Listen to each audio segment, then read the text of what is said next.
Essentially, I think the start for me is that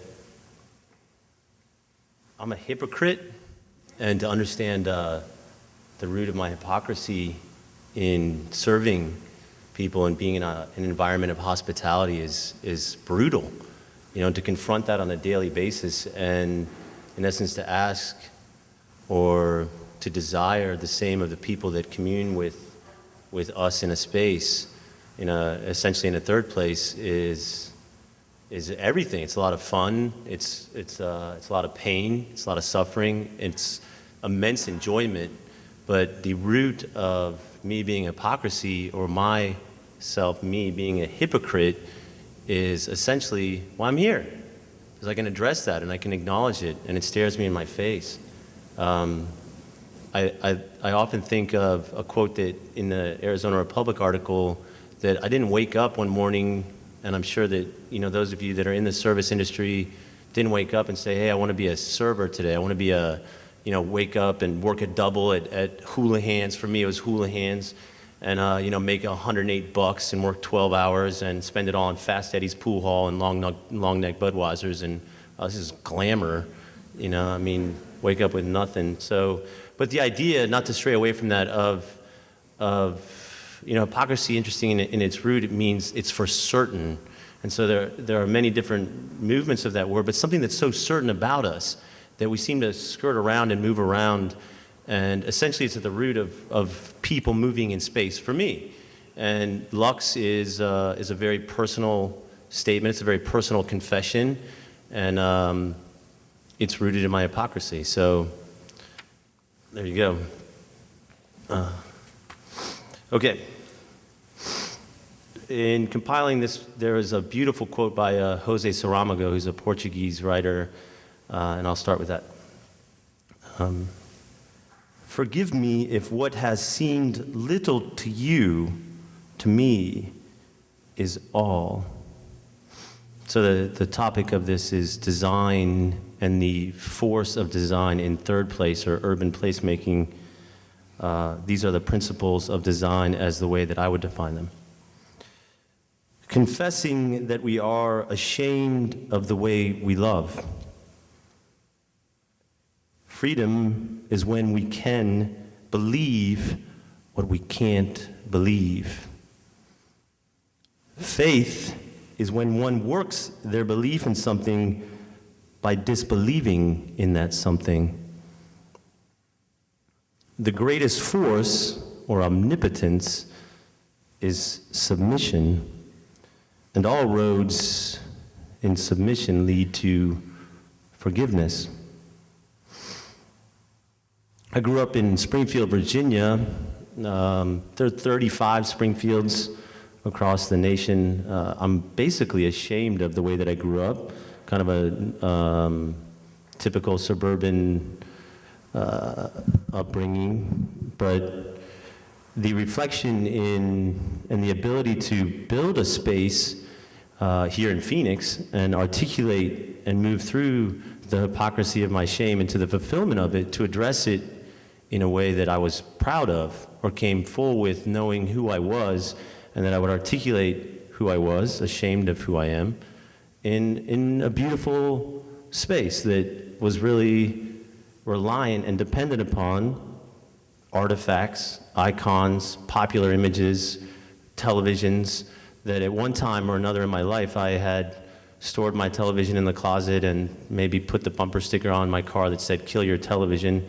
But they became icons, images that were comforting to me, and in a way they were identifying with what was familiar to me. So I was a suburbanite, and I watched television, and my father and I would fall asleep at night watching Nightline and Ted Koppel, and this was my lens on the world. And reflecting on that with a sense of nostalgia brought me to a greater understanding of myself and the way that I could move myself in the world. People in space, television, design.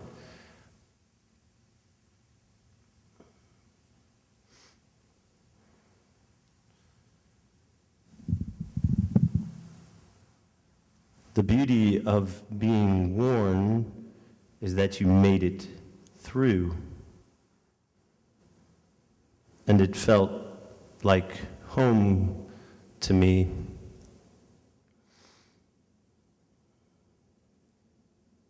Home is where the heart is. I think about the last time I was near the water, red-tailed hawk following the reed line. My dreams, my who I am, died that day so I could live. Enough in a basket, which I borrowed.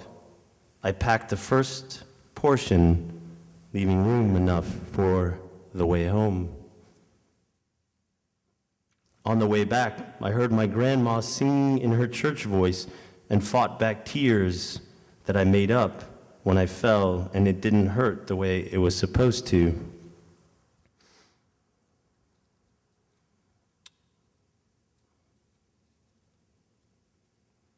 The artist/curator of Lux Central is Hector Ruiz. I remember maybe 2 or 3 years ago going to the Bentley projects in Scottsdale, or the Bentley in Scottsdale, and seeing his work.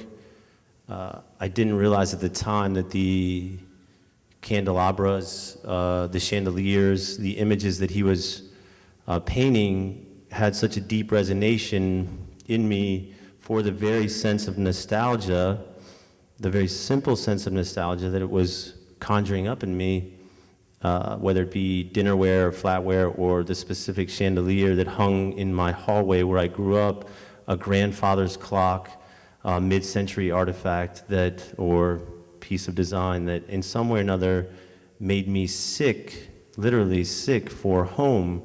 And in that sense of sickness, there was comfort in what was presented by an artist.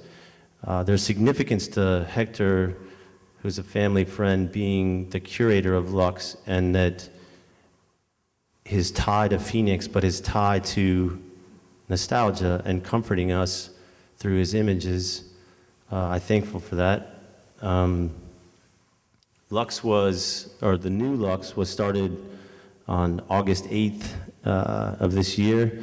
It was 15 years to the day of my mother's passing in Springfield, Virginia. I think that the elements of design and how they played out in my life were to deal with that sense of mourning that I felt for my whole life, essentially. After you lose a deep loved one, it's obvious. But finding comfort and finding reconciliation or atonement for that mourning, and finding that in the chairs or the architecture or the sofa or any of the things that I've referenced before, is key to an affirmative nostalgia and, in a way, the positive resolution that these design elements brought to my life.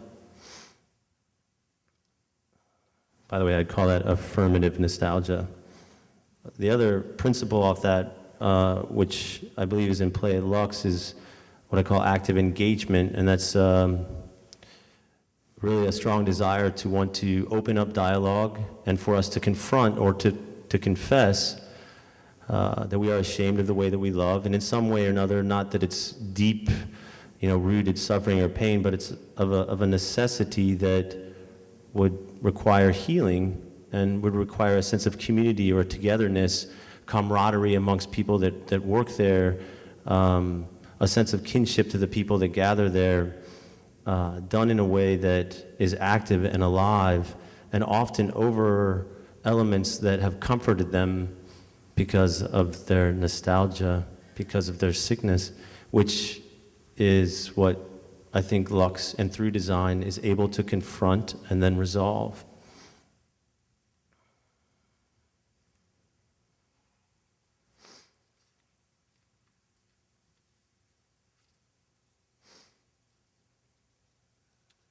To whom he confesses.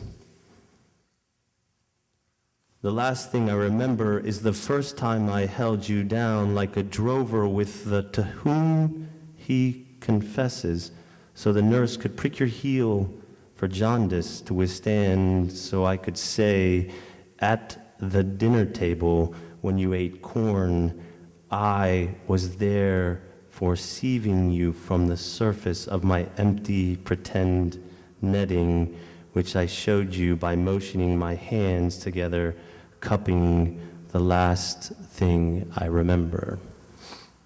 Thank you.